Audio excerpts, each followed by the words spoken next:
Very good morning, శుభోదయం. భీష్మ ఏకాదశి శుభాకాంక్షలు. మన హిందువులకి ఈరోజు చాలా ముఖ్యమైన ఏకాదశి. ఇది స్వామివారు మిమ్మల్ని అందరినీ దీవించి మీ కోరికలు కరుణిస్తాడని మనస్ఫూర్తిగా కోరుకుంటున్నాను. మీకు అందరికీ తెలుసు టీడీఆర్ బాండ్ల గురించి గత ఐ థింక్ ఒక నెల అయింటుంది అనుకుంటా, ఒక 30-40 రోజుల ముందర మనం టీడీఆర్ బాండ్స్ ఆంధ్ర రాష్ట్రంలో జరిగిన స్కామ్ గురించి స్పెసిఫిక్ గా తిరుపతి గురించి మాట్లాడు. తిరుపతిలో 3 నామాల broker the great Karunakar Reddy, 3 Namala broker the great Karunakar Reddy, చిన్న బ్రోకర్ ఆయన కూడా 3 నామాలు వేసుకొని ఉంటాడు. 3 నామాల చిన్న బ్రోకర్ అభినయ రెడ్డి గురించి మనం చెప్పాం. ఈ టీడీఆర్ బాండ్లలో కరుణాకర్ రెడ్డి, అభినయ రెడ్డి కలిసి ఏ విధంగా తిరుపతి ప్రజల్ని దోసుకున్నారనే విషయం కూడా చెప్పాను. ఈరోజు మేము అడుగుతున్నాం, ఆ ప్రెస్ మీట్ తర్వాత ఈ బ్రోకర్ గాని కొడుకు గాని ఎవరైనా ముందుకొచ్చి ఇది తప్పు కాదు అన్నారా? కొన్ని కుక్కలు మురిగినాయి, ఆ కుక్కల గురించి నేను మాట్లాడదలుచుకోవాలి, ఎందుకంటే వాళ్ళకి సబ్జెక్ట్ తెలియదు కాబట్టి. ఈరోజు మళ్ళీ మీకు అందరికీ ఒకసారి క్విక్గా గుర్తు చేస్తా.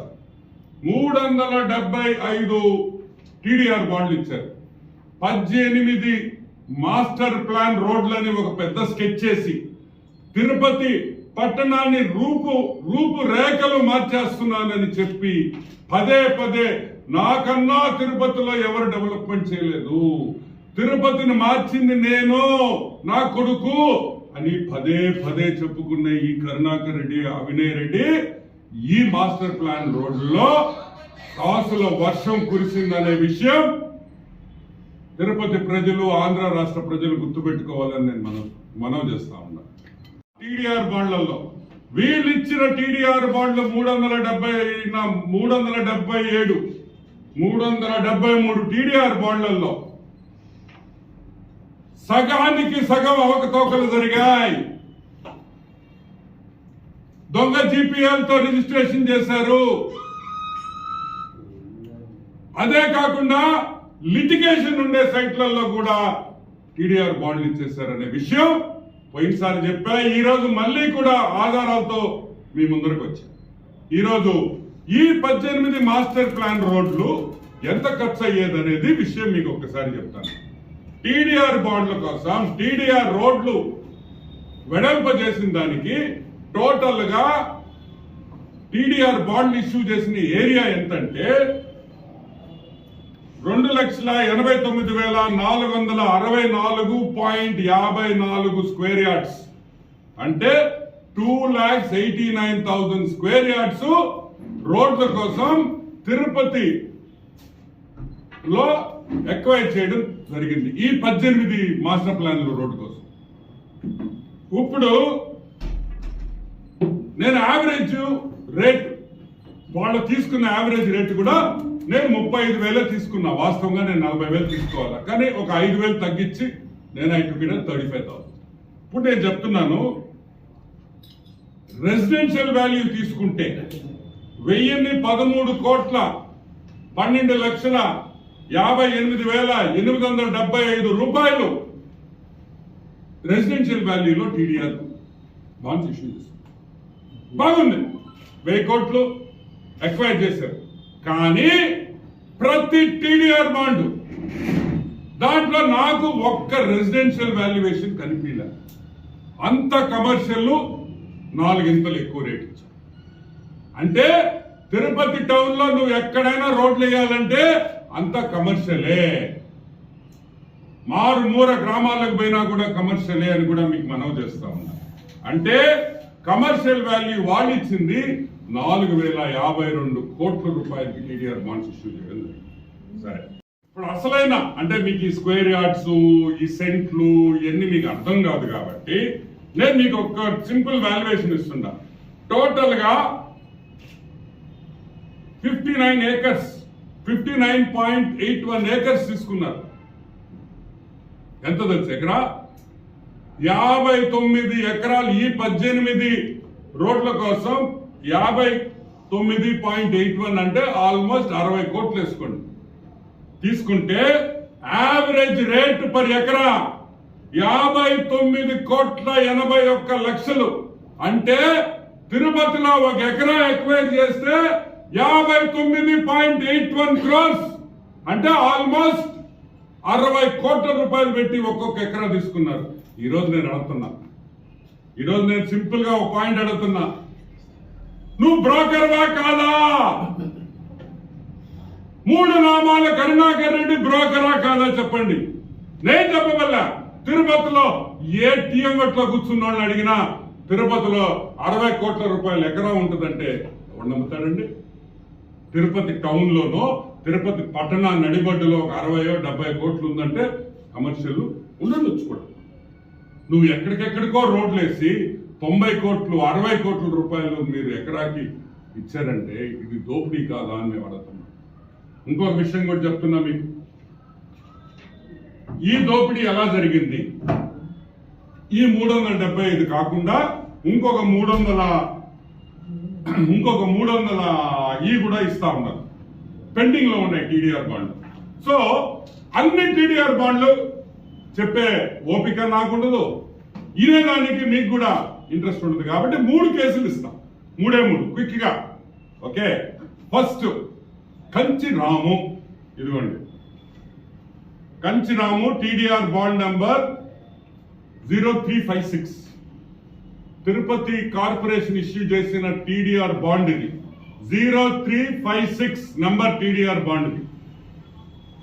ఈ కంచి రాముకి ఎంత ఇచ్చారు? 61,02,00,000 ఇచ్చారు. ఎంత? ఈ Kanchiramu TDR bond is worth 61 crores. కానీ ఈ భూమి కంచిరాముదే కాదు. ఈ బాండ్ ఏ విధంగా కంచిరాముకి బాండ్ ఇచ్చారో కంచిరాముకి ఈ భూమికి సంబంధం లేదు అని మీకు అందరికీ మనవి చేస్తాను. ఆ విషయం నేను చెప్పటంలా, గుర్తుపెట్టుకోండి, నేను చెప్పటంలా జాయింట్ కలెక్టర్ తిరుపతి చెప్తున్నాడు. బాలాజీ గారు ఇప్పుడు ఆయన ఉన్నాడో ట్రాన్స్ఫర్ అయ్యాడో కూడా తెలియదు. ఆయన చెప్తున్నాడు దీంట్లో గోల్మాల్ ఉంది, ఇది కంచిరాముది కాదు. ఏమయ్యా, ఒక తిరుపతి బాలాజీ జిల్లాలో ఒక జాయింట్ కలెక్టరు తిరుపతి కార్పొరేషన్ ఒక IAS officer, commissioner, deputy commissioner ఇంతమంది ఉంటే జేసీ రెవెన్యూ కోర్టులో కేసుంటే, జేసీ రెవెన్యూ కోర్టులో జాయింట్ కలెక్టర్ రెవెన్యూ కోర్టులో కేసుంటే కంచిరాముకి 61 కోట్లు టీడీఆర్ బాండ్ ఇచ్చేస్తారా మీరు? దీనికన్నా పచ్చి మోసం ఉందా అని అడుగుతున్నా. అంటే తెలీదా? ఎంఆర్ఓకి తెలీదా? ఆర్టీఓకి తెలీదా? జాయింట్ కమిషనర్కి తెలీదా? కలెక్టర్కి తెలీదా ఈ కేసు ఉందని? చూసుకోరా. అంటే డబ్బులు ఇస్తే ఏమైనా చేసేస్తారా? డబ్బులు ఇస్తే ఏమన్నా చేస్తారా అని అడుగుతున్నాం. డబ్బులు ఇస్తే వెంకటేశ్వర స్వామి గుడి కూడా రాసిచ్చేస్తారు మీరా? కింద తిరుపతిలో చాలా గుళ్ళు ఉన్నాయి, అవి కూడా రాసిచ్చేస్తారా డబ్బులు ఇస్తే? ఒక ఐఏఎస్ ఆఫీసర్ గా ఉండి మిమ్మల్ని చూస్తే మేము చేతులు ఎత్తి దండం పెట్టాలి. ఐఏఎస్ ఆఫీసర్ ఏమని? ఐఏఎస్ ఆఫీసర్ చూడగానే చేతులు ఎత్తి దండం పెట్టాలి. పేద ప్రజలు కాపాడాల్సిన వ్యక్తి ఒక ఐఏఎస్ ఆఫీసర్. మీరు బ్రోకర్లకి, 3 నామాల బ్రోకర్ గాడికి మీరు బ్రోకర్లుగా తయారవుతారా? సిగ్గుందా? మీ చదువుకి ఏమన్నా విలువ ఉందా అని అడుగుతున్నా ఐఏఎస్ ఆఫీసర్. అది ఎంఆర్ఓ ఆర్డీఓ గురించి అసలు మాట్లాడబల్లా, చెప్పబల్లా. మీకే సిగ్గు లేకపోతే, ఒక ఐఏఎస్ చదివి ఒక ఐఏఎస్ కుర్చీలో కూర్చున్న వాళ్ళకి మీకు సిగ్గు లేకపోతే మిగతా మీ కింద పనిచేసే వాళ్ళకి సిగ్గు ఎలా ఉంటుందని కూడా నేను అడుగుతున్నా. జాయింట్ కలెక్టర్ ఏమని చెప్పాడు? హాజరు ఏం చెప్పాడు? ఈ కంచిరామ్ కుటుంబం మీద కేసులు ఉన్నాయని చెప్పాడు. ఆల్రెడీ కన్విక్ట్ అయ్యారు ఫాజిరీలో అని కూడా రాసింది ఇక్కడ. నేను అడుగుతున్నా, ఇంత బర్రి తెగించి మీరు ఎందుకు చేస్తున్నారు అని అడుగుతున్నా. డబ్బుల కోసమా లేదా 3 నామాల తిరుపతి బ్రోకర్ని చూసి భయపడుతున్నారా అని నేను అడుగుతున్నా. సో 61 కోటి రూపాయలు వాడికి ఇచ్చేశారు. ల్యాండ్ వాడికి కాదని తేలిపోయింది. ఇప్పుడు ఎట్లా తీసుకుంటారు వెనక్కి టీడీఆర్ బాండ్లు? వాడు అమ్మేసాను కూడా అమ్మేస్తుంటాడు. వెంటనే కలెక్టర్ మీద, జాయింట్ కలెక్టర్ మీద, ఆర్డీఓ మీద, ఎంఆర్ఓ మీద, అందరి మీద రెవెన్యూ రికవరీ యాక్ట్ వేయాల్సిందే. ఇది నేను చెప్పడంలా, జాయింట్ కలెక్టరే చెప్తున్నాడు దీంట్లో గోల్మాల్ ఉందని. ఈ 61 కోటి ఏది మీరు కంచిరాముకి ఇచ్చారో ఆ డబ్బులు దీంట్లో ఇన్వాల్వ్ అయిన అధికారుల మీద వెంటనే చర్యలు తీసుకొని వాళ్ళ ఆస్తులు జప్తు చేసి ఆ డబ్బులు రికవరీ చేసి కార్పొరేషన్ కట్టాలని కూడా నేను మనవి చేస్తాను. సరే, ఈ కేసు పక్కన పెడదాం.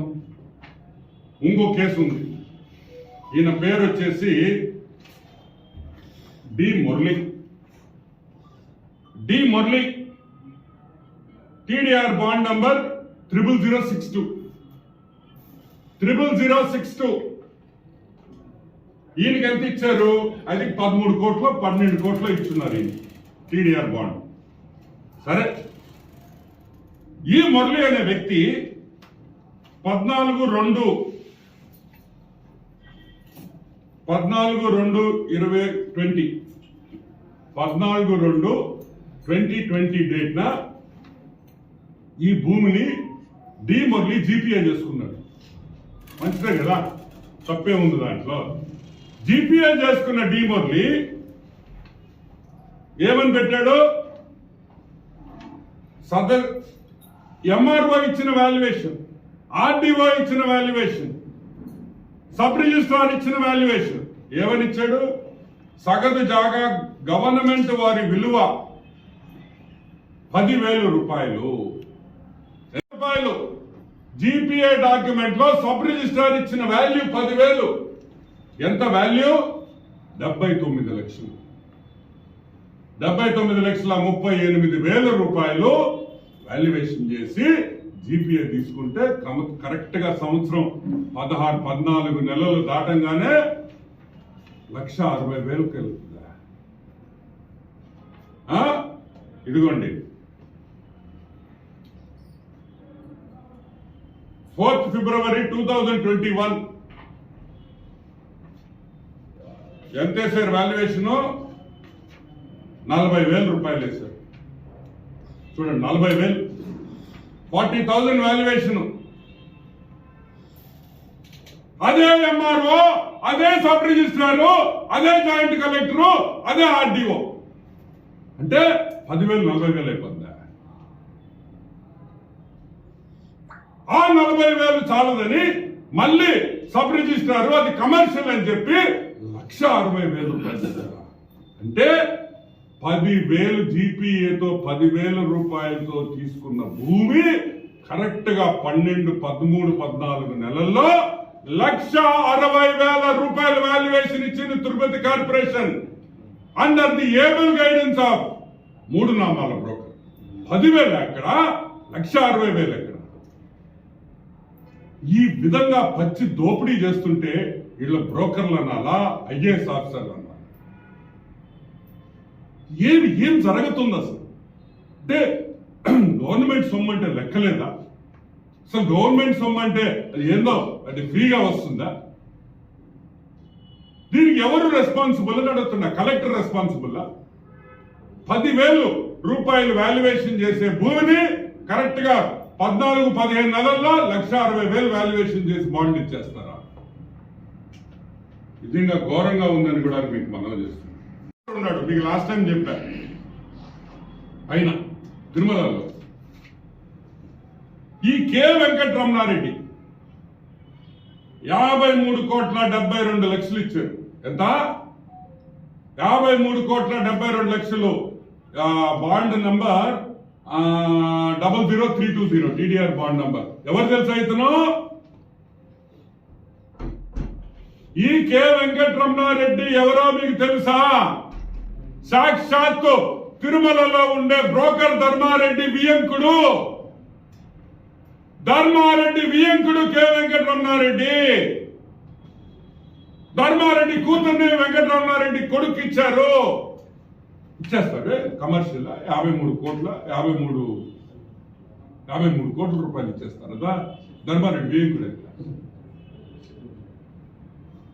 అంటే ఇక్కడ వాల్యుయేషన్ ఆ భూమితో సంబంధం లే, బంధుత్వంతో సంబంధం, నువ్వు ఇచ్చే డబ్బులతో సంబంధం. ఈ రోజు ఓపెన్ దోపిడీ చేశారని కూడా నేను మనవి చేస్తున్నాను.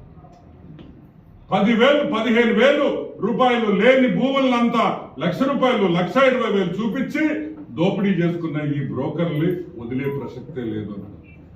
నేను ఆల్రెడీ ఒకసారి ప్రెస్ మీట్ పెడితే ఈ రోజు నేను అడుగుతున్నా కలెక్టర్ గారు, తిరుపతి కలెక్టర్ గారు, ఏమాయా మీకు ఆధారాలతో చూపిస్తే ఎంక్వైరీ కూడా అడుగుతారా? ఎంక్వైరీ ఉండదా?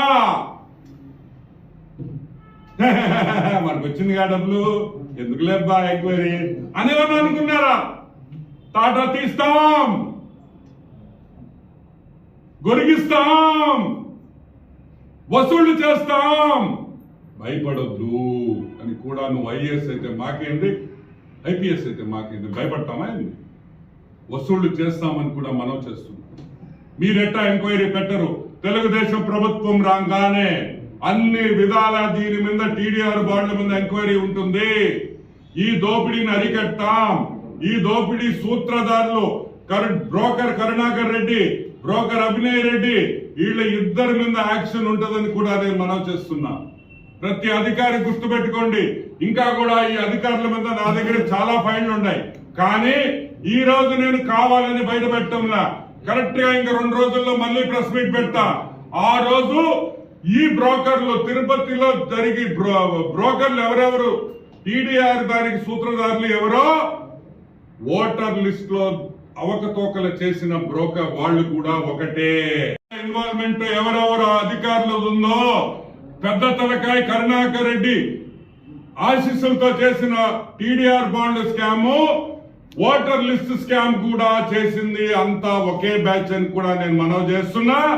నెక్స్ట్ ఎల్లుండి ప్రెస్ మీట్ లో మీకు పూర్తి వివరాలతో ఎవరెవరు ఇన్వాల్వ్మెంట్ ఎవరుంది, ఫోటోలు ఆధారాలతో కూడా మీ ముందరకు తీసుకొని వస్తానని నేను మనవి చేస్తూ సెలవు తీసుకున్నాను. Thank you. Any questions?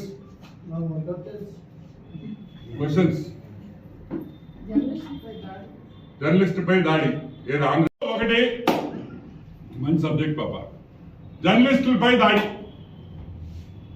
ABN, Andhra Jyothi, ఈనాడు కనిపిస్తే కొట్టడం, కనిపిస్తే దాడి చేయడం. మొన్న ఈనాడులో చూసాము, ఇసుక ఫోటోలు తీస్తుంటే తరి కొట్టారు. నిన్న సిద్ధం సభలో ఏబిఎన్ ఆంధ్రజ్యోతి ఫోటోగ్రాఫర్ని ఇష్టం వచ్చినట్టు కొట్టారు. అంటే ఈరోజు మీరు కొట్టచ్చు కాదంటాం. Power is in your hands. ఈరోజు అధికారం మీ చేతుల్లో ఉంది. పోలీసు వాళ్ళు, వైసీపీ పోలీసు వాళ్ళు అందరూ మీ చేతుల్లో ఉన్నారు కాబట్టి మీరు ఏమైనా చేయండి. కానీ గుర్తుపెట్టుకోండి, రేపు సాక్షి పేపర్ కానీ, సాక్షి రిపోర్టర్స్ కానీ, సాక్షి ఫోటోగ్రాఫర్స్ కానీ, సాక్షి కెమెరామెన్లు కానీ మీరు సేఫ్ గా ఉంటారని మీరు అనుకుంటున్నారా? ప్రతీకారం ఉండదనుకుంటున్నారా? వద్దు ప్రతీకారం, వద్దు ఇటువంటి పనులు. అంటే వెంటనే ఈనాడు రిపోర్టర్ మీద, సేమ్ టైం ఆంధ్రజ్యోతి ఫోటోగ్రాఫర్లు, ఇద్దరు ఫోటోగ్రాఫర్ల మీద కొట్టిన వాళ్ళని 307 కేసులు పెట్టండి. లేదంటే మీరు ఏ విధంగా దాడి చేశారో రేపు ఆంధ్ర రాష్ట్ర ప్రజలు గవర్నమెంట్ మారంగానే అదే విధంగా సాక్షి మీద కూడా దాడులు ఉండొచ్చు, దాడులు చేస్తారేమో. ఆయన చెప్పాడు కదా, వాడు కడాలి నానిగాడు, నిన్న చూశాను అనుకుంటా నానిగాడు press meet. BR Naidu, Ramoji Rao, మా రాధాకృష్ణ, బిఆర్ నాయుడు, రాధాకృష్ణ, రామోజీరావు కనిపిస్తే నడుము ఇరగొట్టేవాళ్ళమే అని చెప్తున్నారు. మేము ఇరగొట్టలేమా? అదే భారతి గురించి నేను మాట్లాడలేనా? సాక్షి ఓనర్ గురించి ఒక మహిళ, ఏమ్మా భారతి, నీ ఎమ్మెల్యే ఈ విధంగా మాట్లాడుతున్నాడే, పేపర్ అధివేత్తల్ని ఇరగొట్టావన్నప్పుడు నువ్వు కూడా పేపర్ ఓనరే కదా. మాట అంటే ఎంత అగౌరవంగా ఉంటుందమ్మా. ఒక్కసారి ఆలోచించుకోమ్మా. మాట్లాడడం పెద్ద విషయం కాదు. ఒక ఆడపిల్లది, రాజశేఖర రెడ్డి కూతురు, ఇప్పటికీ మర్యాదిస్తున్నాం. ఎరగ తీస్తాం బయటకు వస్తే అంటే కరెక్ట్. అది కోడలు, కోడలైనా కూతురైనా బిడ్డే కదా, రాజశేఖర రెడ్డి బిడ్డే కదా, ఆ కుటుంబంలో ఒక వ్యక్తే కదా అని. కాబట్టి ఆలోచించుకోండి. ఇదే విధంగా కొనసాగితే సాక్షి పేపర్ వాళ్ళు ఒక్కడు కూడా బయట తిరగలేడు. ప్రతీకారం ఉంటది, వద్దు, మంచి పద్ధతి కాదని కూడా మనవి చేస్తాం. నానిగా నువ్వు వాళ్ళు ఎరగొట్టే సంగతి నాకు తెలియదు కానీ రే, నువ్వు వాడు గుర్తుపెట్టుకరా రే, రేపు మే తర్వాత ఏడుంటావో చూడు, బుర్కా గిర్కా వేసుకొని. గడ్డ ఉంది, బుర్కా వేసుకుని కూడా వర్కౌట్ కాదు. గడ్డ ఉంది అంటే గడ్డం తీసేస్తాడులే, దాంకొని బావాలి నువ్వు భయపడి. కరెక్ట్ కాదు. మర్యాద ఇవ్వాలి, మర్యాద పుచ్చుకోవాలి. అది రాజకీయం. మేము మాట్లాడతాం. అసలు నువ్వెక్కడుంటావో కూడా ఆలోచించుకో కొడాలి నాని అని కూడా మనవి చేస్తున్నా. ఇంకెనిథింగ్ ఎల్స్? క్వశ్చన్స్ అడగారు. మావాడు ఆడికి పోయాడంట, అనిల్ యాడికా మావాడు అనిల్ ఆడికి పోయాడంట నరసరావుపేటకి. ఆడికి పోయి వాడు మీసాలు తొడలు గిడ్డలు కొడుతున్నాడంట. వాడు అమ్మబడు నెల్లూరు రోడ్లు అయితే ఏదో మీసాలు కొట్టాడు, తొడలు కొట్టాడు, పట్టించుకోలే. వాడు పల్నాడు రే నాయన నీకు దండం పెడతా, వద్దురా నాయన, ఆడపోయి మీసాలు తిప్పాకరా, మీసాలు గొరిగిచ్చి పంపిస్తారు. ఎట్టా గొరిగిచ్చి పంపించేదానికి నరసరావుపేట ప్రజలు సిద్ధంగా ఉన్నారు. సిద్ధం సిద్ధం సిద్ధం. ఇక్కడ చాలా మంది నువ్వు తిరిగి వస్తావని, అన్నప్పుడు వస్తాడా అని కొంతమంది కూర్చొని ఉన్నారు. కాబట్టి ఏం ఇబ్బంది లేదు, గ్యారంటీగా నువ్వు తిరిగి రావడం. కానీ ఆ రోజు తిరిగి వచ్చిన తర్వాత ఖలీలే నెల్లూరు టౌన్ కి ఇన్ఛార్జ్ గా ఉండాలని కూడా నేను చెప్తున్నా. మారిస్తే ఒప్పుకోం. అవునా కదా? ఖలీల్కి ఇన్ఛార్జ్ ఇచ్చారు, నువ్వు కావాలని ఖలీల్కి ఇచ్చావని అందరు చెప్పుకుంటున్నారు. రేపు ఓడిపోయిన తర్వాత వస్తే మళ్ళీ నేనే ఇన్ఛార్జ్. నో, వైసీపీ ఓడిపోయిన తర్వాత Khalil is incharge of Nellore town. నేను వైఎస్ జగన్మోహన్ రెడ్డి తరఫున నేను డిక్లేర్ చేస్తున్నానని మనం చేస్తున్నాం. ఓకే, డిక్లేర్ చేస్తా.